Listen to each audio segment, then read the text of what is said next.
Hello and welcome. I'm glad you're here. Let's start.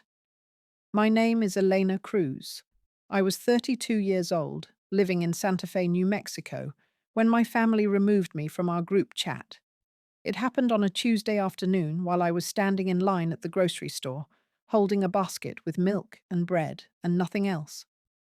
The chat was called Sunday Dinner. I had muted it years earlier, but I still noticed when it disappeared from my phone, then reappeared without my name attached to it. A few minutes later, my sister texted me privately. "We're keeping things smaller for now. It's just easier that way."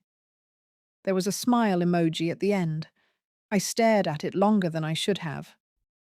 I put the phone face down on the conveyor belt and watched the cashier scan my items, each beep steady and indifferent. Nothing dramatic happened in my body. No rush of heat, no shaking hands.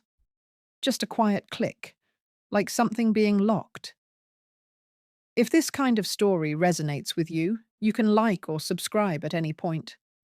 Or don't. I'm not here to sell anything. I'm just telling you what happened.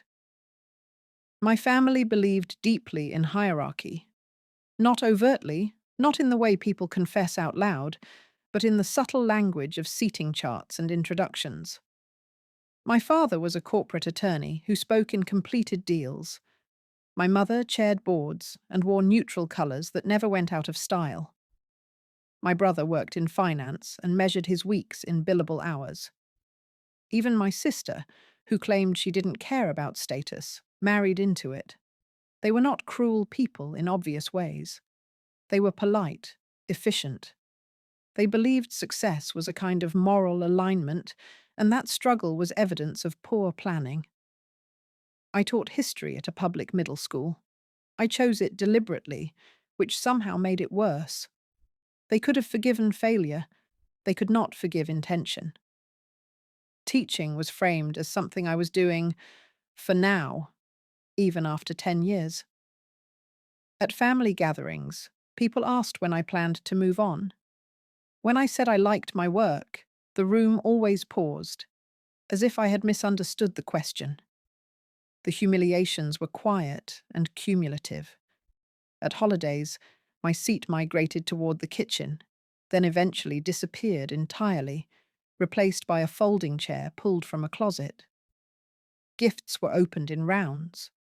Mine came first, small and sensible, so the rest of the room could move on to the impressive things.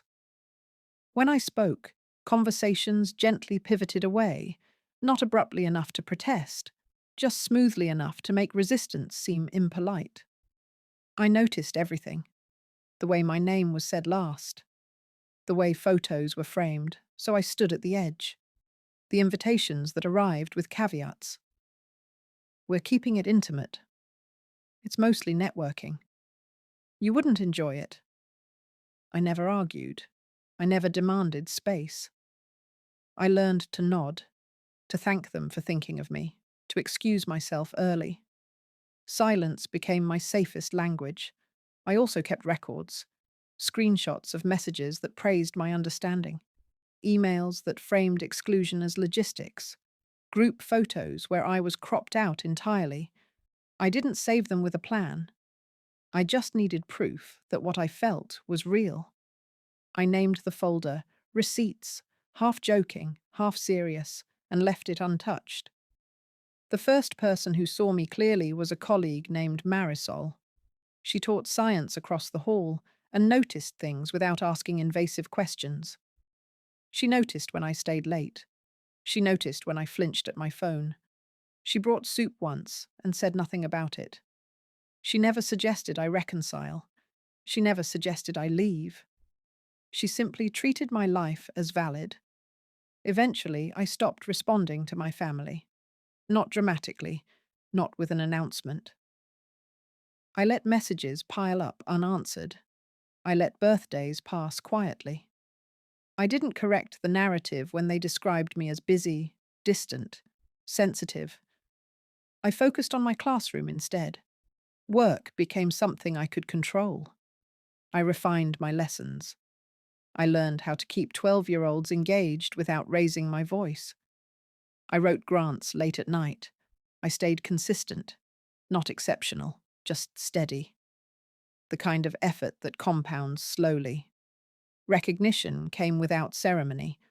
A small grant, a district mention, a handwritten note from a student who said my class made history feel like people instead of dates. I framed the certificate and hung it near the door, not to admire, just to remember. When my family reached out again months later, the messages were warm. "We miss you. We're so proud of you. We should get together." There was no apology, no acknowledgement of absence, just a gentle assumption that time had erased everything. I read the messages and felt something settle. Not anger, not hope, clarity. I didn't reply. Years passed like that. I built a life that didn't require performance. Marisol stayed. Later, there was Daniel, who loved me without commentary. We cooked meals that didn't need photos. We fixed things together instead of discussing them. When our daughter was born, love became logistical. Diapers, sleep schedules, ordinary miracles. My work grew because I didn't chase attention. I trained new teachers. I wrote curriculum that other districts adopted. A state award came, then another. My name appeared in places I never sent to my family. That was when they returned in earnest. The messages became enthusiastic. Exclamation points appeared. They asked for photos. They asked about my daughter. They spoke as if nothing had ever fractured. Still, no apology. Still, no recognition of erasure. I opened the receipts folder for the first time in years. The messages were still there, unchanged. I didn't feel vindicated. I felt finished. I replied simply, "Thank you. Our life is full. We're not available right now." They tried again with different tones. Nostalgia, concern, offers of help. I answered less each time. Silence had become fluent. My father eventually called. His voice was careful. He spoke of time passing, of pride, of family. He did not speak of removal. I listened. I said I hoped he was well. I did not fill the space he left behind. We ended the call politely. Success arrived without spectacle. Funding renewed. Students returned years later to tell me I mattered.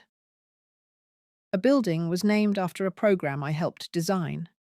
I touched the plaque once and kept walking. People asked how it felt. I told them the truth. It felt earned. It felt quiet. I never confronted my family. I never demanded acknowledgement. I learned that some people only recognize harm if it inconveniences them, and I was no longer willing to make my pain legible for their comfort. The invitations eventually stopped again. I barely noticed. My calendar was already full. There are nights when I think about that group chat, about the word easier, about how some families confuse efficiency with love. I think about the screenshots sleeping in their folder. I don't delete them. I don't need to weaponize them. They exist, so I don't gaslight myself. The story doesn't end with reconciliation. It ends with a house that is quiet when it should be, with work that makes sense, with a name spoken daily by people who mean it.